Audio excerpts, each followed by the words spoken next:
Chapter 8. The Promise. I absolutely refuse to do such a thing, I said. Why should I help you? You killed my little brother. You can do what you want to make my life miserable, but I will never create another being as unfortunate as you. Then if I can't find love, I'll cause fear, said the monster, and I'll hate you forever.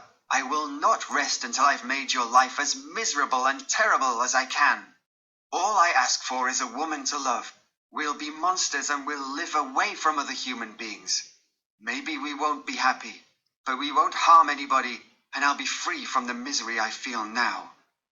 You are my creator. Let me for once feel gratitude to you. Let me know that there is one person in this world who feels sympathy and understanding for me.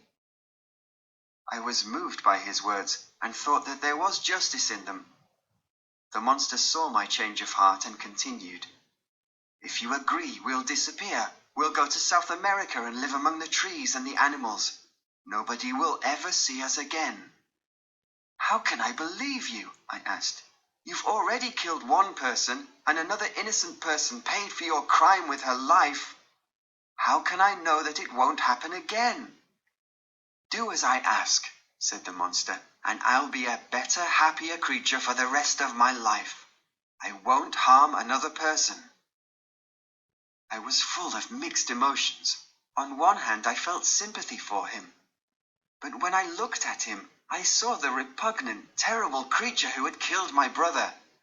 I considered everything that he had said, and finally I replied, I agree to your request, but you must promise me that you'll leave Europe forever and never come here again.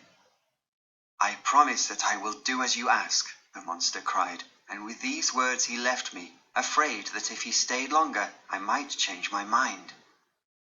I saw him go down the mountain at great speed, and then he was out of sight. It was evening now, and I started my return journey, but my heart was heavy and I walked very slowly. Night came and I was only halfway. I spent a troubled night in the open air, and the next morning I returned to Geneva. My family was very alarmed at my wild appearance, but I would not answer their questions. I was happy to be home and especially to see Elizabeth. I loved her deeply, but felt I had no right to her love anymore, because I had indirectly caused William and Justine's deaths. But I wanted to save my family from any more harm. So I decided that I would have to keep my promise to the monster, even though the thought of it filled me with horror and disgust. Days and weeks passed, but I could not find the courage to begin my work. I could not bear to think of the months of preparation I would need before I could create a woman for the monster. I heard of an Englishman who had made some new discoveries that might help me, and I thought of going to London to meet him. But I kept delaying it. I took long walks and passed whole days at the lake, and my health improved slowly to my father's delight. One day my father said, You know that your mother and I always hoped that one day you would marry Elizabeth. Now I am worried that you have met someone else you want to marry. My dear father, don't worry, I replied. There is nothing I want more than to marry Elizabeth one day.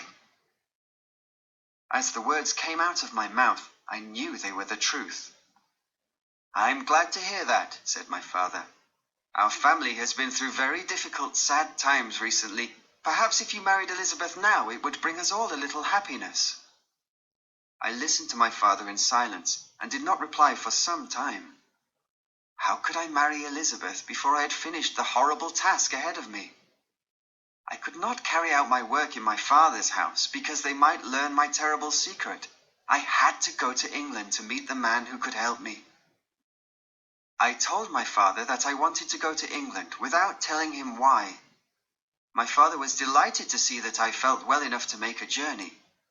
It was decided that I would be away for a few months, at most a year, and I would marry Elizabeth as soon as I returned to Geneva. My father did not want to wait any longer because of his age.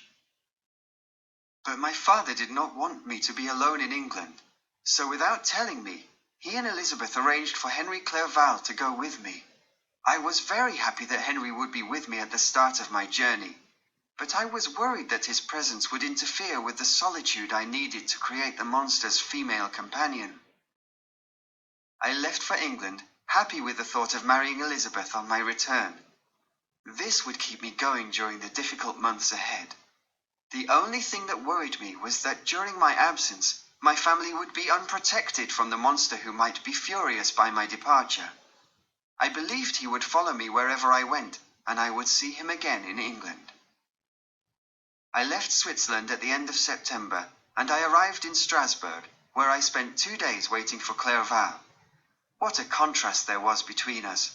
I was full of dark, melancholy thoughts, while he was full of life. He enjoyed all the wonderful sights we saw during our journey by boat up the River Rhine to Rotterdam in Holland, from where we sailed to England.